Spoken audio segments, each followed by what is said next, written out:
We are back in downtown Mankato. Continue with our post-game show. You just heard from the victorious head coach Mike Hastings and Don Westfall, Dan McCarger, and we're going to talk about a Maverick 4-1 win tonight over a pretty good St. Cloud State team that you could tell early on Dan had not played a game yet. Mavericks benefited from that, got the early jump on the first goal of the contest.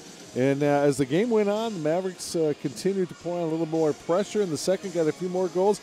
But you could kind of get the sense that the Huskies get a little better. We just heard from Coach Hastings. He certainly expects a stronger effort tomorrow night. And Mavericks nonetheless enjoying a 4-1 win tonight. Well, the Huskies kind of found their game in the third period. It was too late. They were already down, 3 goals at that time. But they get down 3-0 early in the game, and the Mavericks forced those turnovers, and they forced the plays and then finished as well. When you make a defensive team make a mistake, you also have to put it in the back of the net, and they did that tonight. Take a look at the highlights, and again, going all the way back to early in the contest, this is about 3.5 minutes gone when the Mavericks got on the board with Michael Hunterbrinker. A nice play here. Clint Lewis and Parker Toomey battling. Hunterbrinker sneaks behind the net, comes right out in front. He backhands it in. It's 1-0 Mavericks at 3:28. And that is Hunterbrinker's third and Clint Lewis and Toomey's first assist of the season.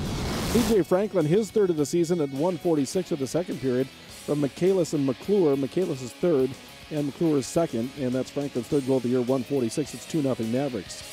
That's a power play goal, by the way. Then Brad McClure makes it 3-0 from Michaelis and Franklin. McClure, his first of the season at 9:04, it's 3-0 Mavericks. But then very late in the second period, Judd Peterson dives, nearly scores, but Jake Wallen is there to finish it off at 19:42. And it's 3-1 as we head into the third period.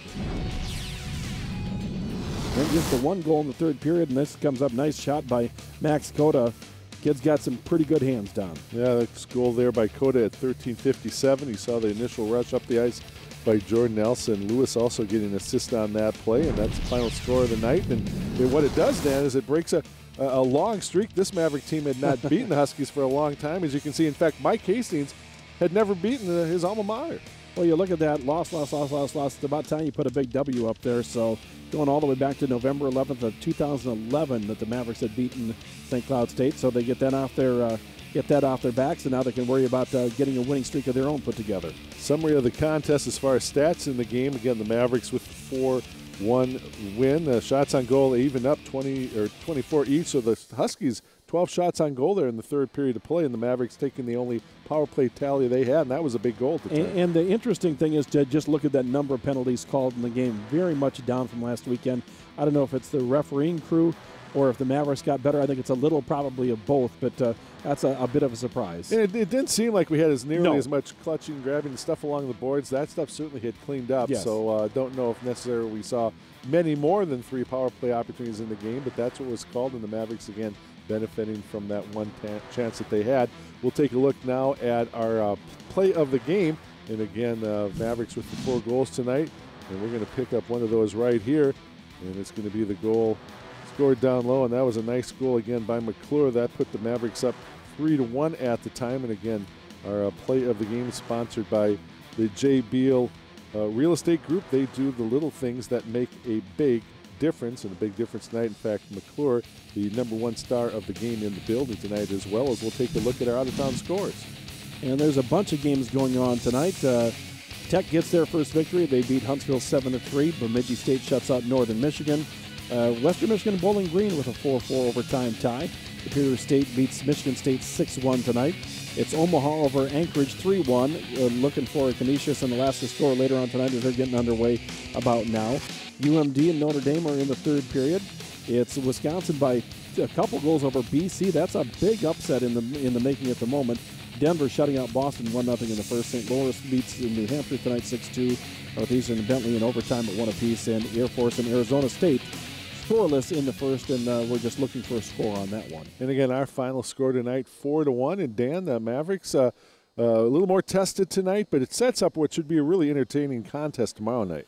If the Mavericks think tomorrow night is going to be easy, they're wrong. If the fans think it's going to be easy, they're wrong. This St. Cloud team is a very good team. They'll have a much better pushback tomorrow night after they've played a game, got a game underneath their belt. But it's a pretty good Maverick hockey team. I've been impressed with what I've seen so far. You're getting more and more into the season where you start to get an idea that these young players don't play like young players, and that was the concern going into the season. You've got great goaltending, you know that. You've got some good offensive players, but are the young players ready? And they certainly seem to be. Mavericks kind of starting to click on a few cylinders here, and it's a big game tomorrow night because in the following weekend they get back in conference play, but have to take that long trip out to Fairbanks. And many teams go up to Fairbanks and struggle just because of that long trip. You don't take care of business when you really need to, but I like the way this team is playing right now. So the Mavericks stay perfect on the season. They jump out. They move to 3-0, and the Huskies their first loss of the year in their first game. But again, we expect a better contest tomorrow night, and we'll hope you back here with us. 7 o'clock, the pregame show, 7:07 from downtown Mankato. It's Minnesota State Mankato Mavericks and the St. Cloud State Huskies from the Verizon Wireless Center. For Dan McCarker, Don Westfall, and the rest of the students from Bethany Lutheran College, we thank you for watching. Once again, our final score tonight, it was the Mavericks winning this one by a margin. 4-1 win tonight, Mavericks over the Huskies. We'll see you tomorrow night.